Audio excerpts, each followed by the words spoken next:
Hey everyone, understanding the truth about the medical industry is one of the most important things you can do for your health. It's right up there with your nutrition and supplements and exercise, but you're not going to learn about this in school, and you're definitely not going to learn about it in medical school. So let's dive in. We need to start with a history lesson.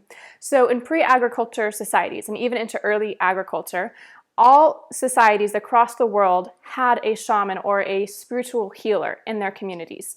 And this person was responsible for spirit communication, divination, dream interpretation, and they also had the role of facilitating spiritual awakenings and opening a person's consciousness through plant medicines, particularly hallucinogenic plants.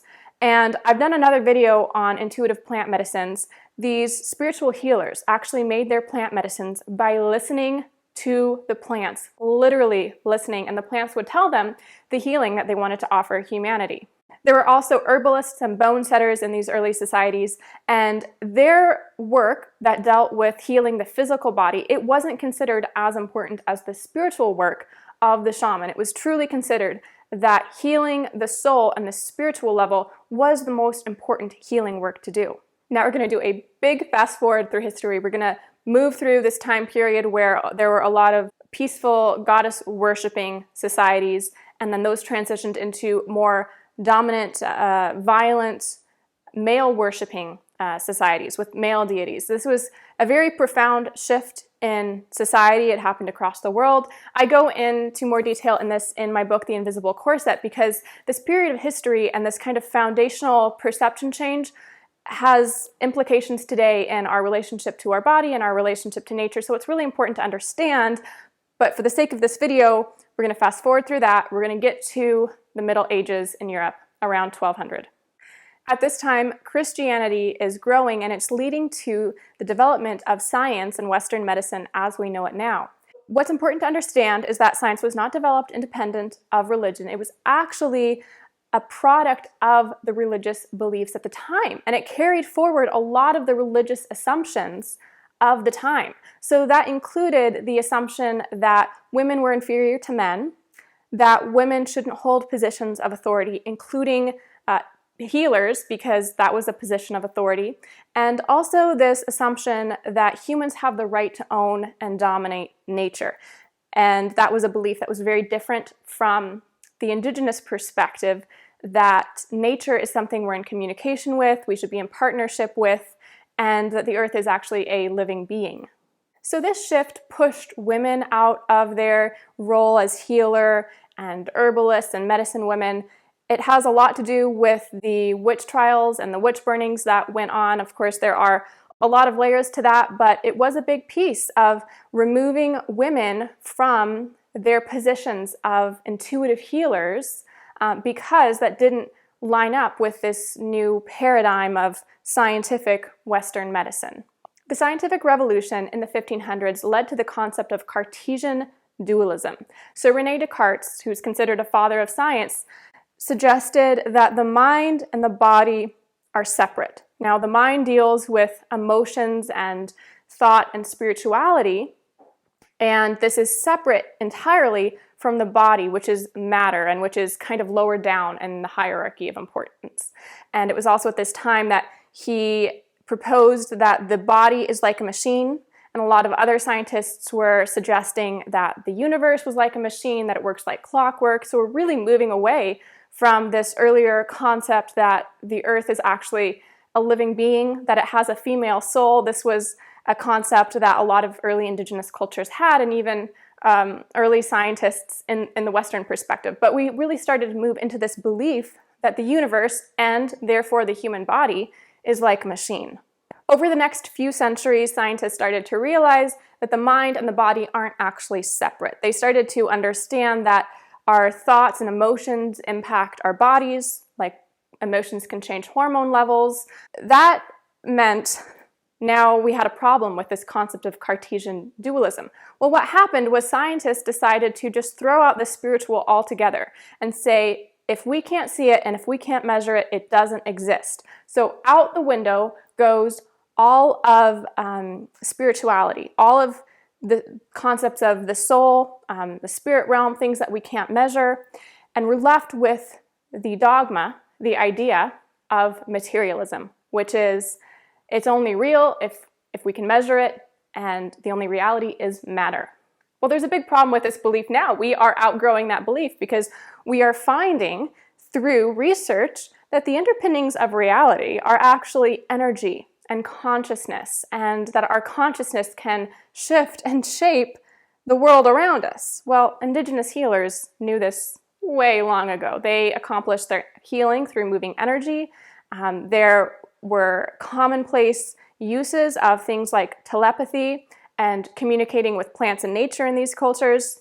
Some people currently are a bit slow on the uptake with this new research, and they are staying rooted in that outdated materialist paradigm.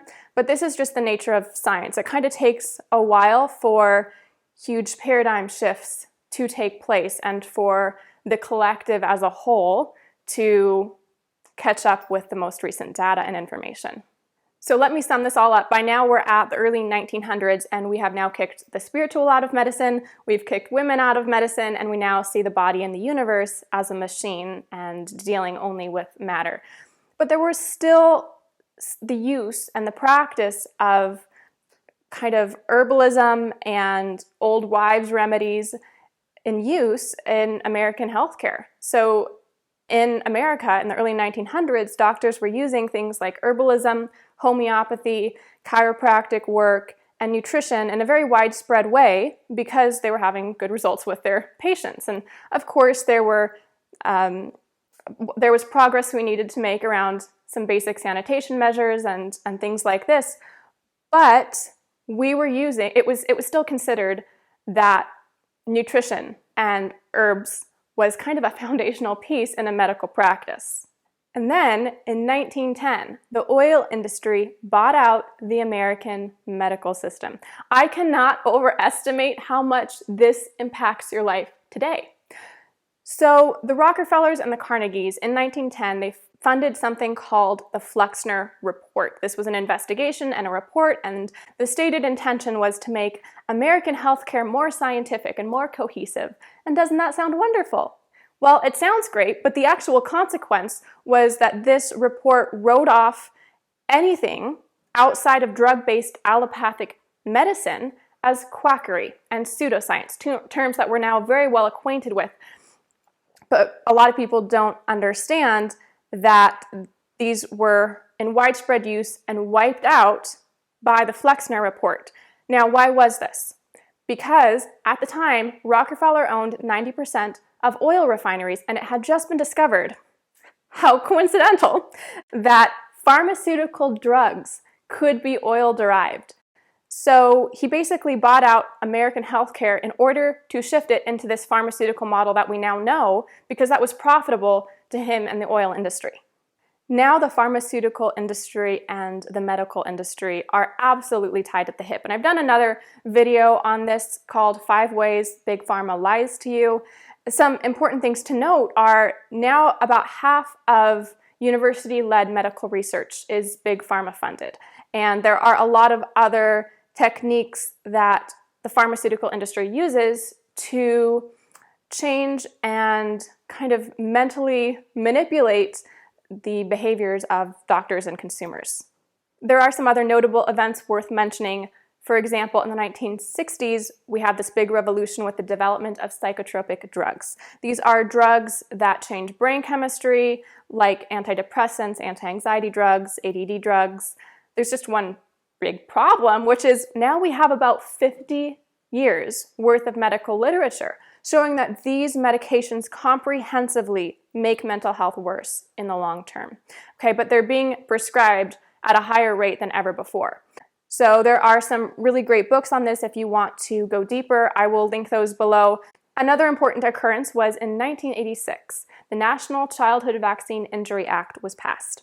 This basically gave pharmaceutical companies blanket coverage and protection from any lawsuits or liability for vaccine-related, vaccine-caused injuries. Okay? Now, there are payouts for vaccine injuries now, but they are taxpayer funded. So it raises some really interesting questions, like why is the government giving blanket protection to the pharmaceutical companies so they don't actually experience the consequences of developing and selling products that might be harming people. There are 4 levels of control within a cult: information control, thought control, behavior control, and emotional control. And the medical industry checks off all of those boxes.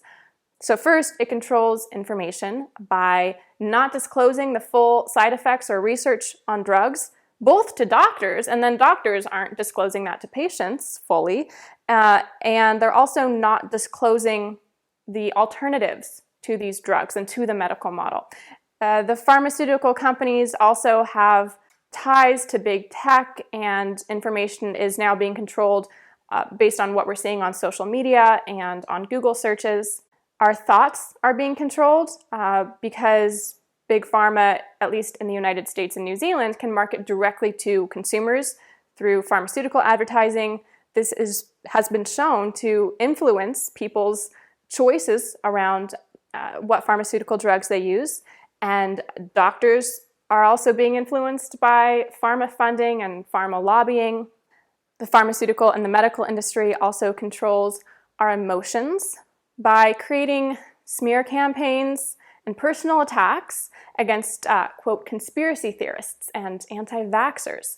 So this is a whole shaming, shunning technique that is used in cults and fundamentalist religions.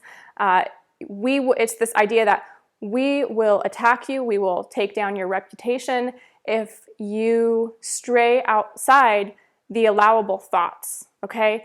And this is happening within the medical industry to an extreme degree, to the degree that it is also controlling people's behavior. It's controlling what researchers are researching. It's controlling what journals are publishing, because people are afraid of putting out information that doesn't fit the narrative. They're afraid of having their reputations hurt. This is also happening around sex and gender research right now, where if the findings aren't in alignment with what's considered politically correct, people are getting kicked out of academia, they're having their reputations harmed, they're having personal attacks against them. So this is a really big problem when it comes to continuing to do the kind of rigorous scientific research in all areas of health and medicine. I am a surviving victim of the medical industry, and I don't use that word to disempower myself. I use that word to explain that I was intentionally exploited by this system. By the time I was 14, I had been on prescription antacids, prescription antidepressants, prescription immunosuppressant drugs, and they didn't help my health. My health just got continually worse. And when I was 18, I was basically bedridden. My life was at risk. And it was only when I learned the truth about the medical industry and I researched alternative methods of healing that I was able to heal myself through nutrition and alternative medicine. And I accomplished healing that the medical industry told me was impossible. My doctors had told me that it was impossible to heal the autoimmune disease that I had, but I did it. A lot of my doctors who prescribed me these drugs and didn't tell me about alternatives, they were well-meaning people. But the problem is that well-meaning people can be manipulated and controlled to cause a lot of harm. And I know this because I have been in that position in other areas of my life. And it takes a lot of courage to be able to face the ways that our actions aren't lining up with the intentions that we have, and to change course. But I have complete faith that we can do this. We can heal the system. We can heal ourselves. We can open our eyes and wake up on a mass level. There are a lot of forces, a lot of big money at work right now to prevent that from happening, but we're stronger than that. Thank you so much for watching this video. Please subscribe to my YouTube channel, my Instagram, wherever you're seeing this. I'm going to be putting out more videos regularly, and I will see you in the next one. Bye-bye.